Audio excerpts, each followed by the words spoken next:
Alors soyons honnêtes 2 secondes. Aujourd'hui, quasiment tout le monde utilise l'IA pour créer du contenu SEO. Et pourtant, 90% de ces contenus ne performent jamais. Pas parce que Google déteste l'IA, mais parce que ces contenus se ressemblent tous. La même structure, le même vocabulaire, la même logique. Google ne pénalise pas l'IA en tant que telle, il pénalise tout ce qui n'apporte pas de signaux distinctifs. Dans cette vidéo, je vais t'expliquer précisément pourquoi la majorité des contenus IA échouent, les patterns que Google identifie très bien et comment faire partie des 10% qui utilisent l'IA intelligemment. Autant dire que si tu publies l'IA telle qu'elle, cette vidéo peut littéralement te sauver des mois de travail. Le problème du contenu IA, c'est pas l'IA. Google va pas juger l'origine du contenu.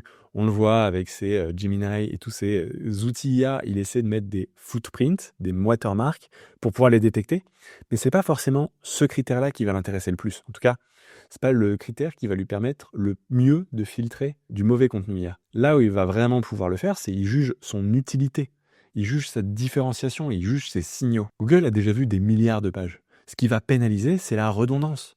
Si tu fais de l'IA en cliquer, tu vas te retrouver avec des choses banales et recopiées. Pour illustrer ça simplement, tu peux te dire, si j'ai 100 pages qui disent la même chose mais un petit peu différemment, ça apporte pas plus de valeur pour l'utilisateur.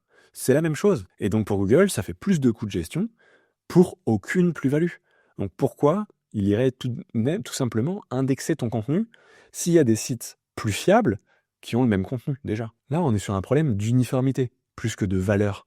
Tu veux apporter quelque chose de différenciant. Si tu peux garder une chose en tête, c'est est-ce que mon contenu, ce contenu, apporte quelque chose sur Internet?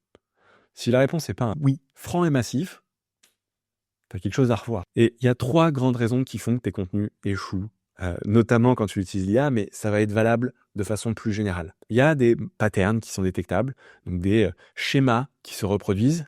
Il y a une uniformisation sémantique et il y a un manque de signaux humains. Et on va voir en détail chacun de ces poisons qui détruisent les performances de ton contenu SEO. Premier, ça va être les patterns détectables. Des structures, des éléments de langage. La majorité des gens vont utiliser les mêmes types de prompts, vont utiliser les mêmes outils, vont utiliser les mêmes structures H2, les mêmes transitions, les mêmes phrases. Et en fait, ce contenu IA, il est prévisible. Il n'est pas mauvais en tant que tel, il est juste prévisible. Et donc, sans valeur, sans originalité, sans caractère distinctif. C'est juste le même que tous les autres. Il est techniquement correct, mais il est statistiquement banal. Deuxième point, ça va être l'uniformisation sémantique. Là, tu vas voir que l'IA moyennise. Tu as plein d'outils qui te disent, qui prennent les résultats, qui font une analyse, et blablabla, et blablabla. Mais en fait, elle va essayer d'aller chercher juste le centre sémantique. Elle veut éviter les angles tranchés, elle veut aller traiter les mêmes choses, les mêmes champs lexicaux, les mêmes sous-thèmes, les mêmes réponses que tout le monde. Et si tout le monde publie la même sémantique, Google n'a aucune raison de vous privilégier. Je vais te montrer un exemple ici d'un texte que j'ai généré avec une IA, un des outils IA qui permet de faire des textes en un clic, et je le passe dans Serpentix. Et tu vois qu'ici, donc ce texte généré par IA, bien qu'il est censé être optimisé et tout ça, en fait, son score, il est très faible. Les longueurs sont pas bonnes, les métriques vitaux sont pas bonnes. Et tu vois que, ok, il a mis quelques mots, mais en fait, il faut que ça soit en vert pour que il y ait la bonne répartition sémantique pour vraiment couvrir le champ lexical des contenus qui gagnent la course, la compétition du positionnement. Et en fait, tu vois que c'est très très light. Et donc, c'est généré par une IA automatique. Certes, ça te permet de faire du volume, mais est-ce que le volume vaut le coup s'il marche pas? À partir de là, il faudrait que toi, tu le reprennes et que tu l'enrichisses pour faire quelque chose de vraiment valable. Ça peut valoir le coup, mais l'IA prend son sens quand il est enrichi par l'humain, quand il accélère, quand il améliore ton travail. Pas forcément pour l'instant quand il te remplace intégralement. En tout cas, pas sur ce sujet-là. Pas sorti d'étagère, pas en un clic. Et troisième poisson, ça va être le manque de signaux humains. Tu veux que ton contenu raconte une expérience vécue. Tu veux que ton contenu prenne une position. Tu veux que ton contenu ait un angle éditorial clair. Tu veux qu'il y ait de la matière intellectuelle derrière. Tu veux pas qu'il soit plat, que ce soit le même contenu que tous les autres. Tu veux un angle différenciant. Tu veux qu'il soit vivant, déjà parce que ça le différenciera, et puis parce que si quelqu'un tombe sur ton contenu, il pourra y avoir de l'émotion, il pourra s'engager avec ta marque. Il pourra se dire que cette marque-là est mémorable, et non pas juste un contenu SEO rédigé en volume, comme il en a vu des millions, et qu'il a déjà oublié. Si tu peux retenir un truc, c'est qu'un contenu sans point de vue est invisible. Et pourquoi certains contenus avec IA rankent quand même? Parce que les contenus qui marchent bien, maintenant et qui marchent bien dans le temps, c'est pas forcément des contenus automatiques IA. Ça peut marcher un moment, ça peut être intéressant. Mais ceux qui marchent vraiment, c'est des contenus assistés par l'IA. C'est des sites qui ont déjà une crédibilité, des intentions de recherche qui sont parfaitement comprises. Pour ça, c'est pas juste avoir une intention informative, non, c'est qu'est-ce qui motive l'utilisateur à faire sa recherche. Et ça, tu peux l'avoir en analysant tous les résultats de recherche ou alors directement dans l'onglet intention sur Serpentix. Ajouter des signaux humains, ajouter des éléments qui montrent qu'il a été écrit par une âme vivante et pas juste un robot qui fait la synthèse et la moyenne de tout ce qui existe. L'idée, c'est d'utiliser l'IA comme un fabuleux accélérateur qu'il est, mais aussi et surtout en complément de ton existence, de ta plus-value. Et c'est là où tu auras les meilleurs résultats. Bon, et concrètement, comment on fait partie des 10% qui arrivent à s'en tirer avec ça? C'est quoi le framework clair et actionnable que tu vas pouvoir mettre en place pour créer du meilleur contenu plus efficacement? Et utiliser ces nouveaux outils qui sont juste à la fois incroyables et qui feront gagner énormément de temps et d'efficacité. L'IA comme auteur, pour l'instant, c'est pas encore assez qualitatif pour vraiment faire quelque chose d'exceptionnel. Tu veux pas donner l'intégralité des rênes à l'IA, tu veux t'en servir comme un copilote. Tu dois rester un chef d'orchestre, tu dois rester le stratège, le garant de la valeur, qui va être amplifié, augmenté par l'IA. C'est d'ailleurs pour ça que cette chaîne, je l'ai baptisée SEO augmenté, parce que avec les bons outils, tu peux être beaucoup plus efficace. Et c'est vraiment cette idée-là que j'aimerais que tu gardes en tête aujourd'hui, c'est que l'IA t'amplifie, t'augmente dans ta création. Si tu te laisses l'IA décider, tu vas par définition avoir du contenu moyen. Mais ça ne veut pas dire que tu ne dois pas t'en servir pour ton brainstorming, que tu ne dois pas t'en servir pour ta rédaction.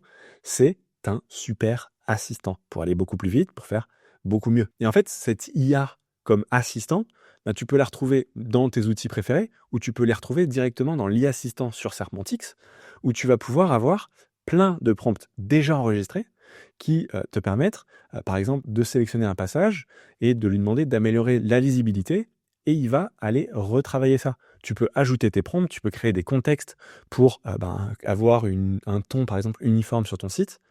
Bref, tu as énormément de possibilités dans l'e-assistant et ça prend en charge, avec un système de variables, tous les éléments de ton guide. Donc, à la fois ton environnement concurrentiel, les spécificités et les recommandations pour optimiser tout ça, et donc d'avoir des résultats qui sont bien plus pertinents que si tu le faisais sur ChatGPT sans tout ce contexte. Et là, tu vois qu'ici, il a retravaillé directement une partie du texte pour le rendre plus lisible. Et avec ça, tu vas vouloir aller casser tous ces schémas qui vont justement se répéter et qui montrent qu'il n'y a pas d'humanité derrière.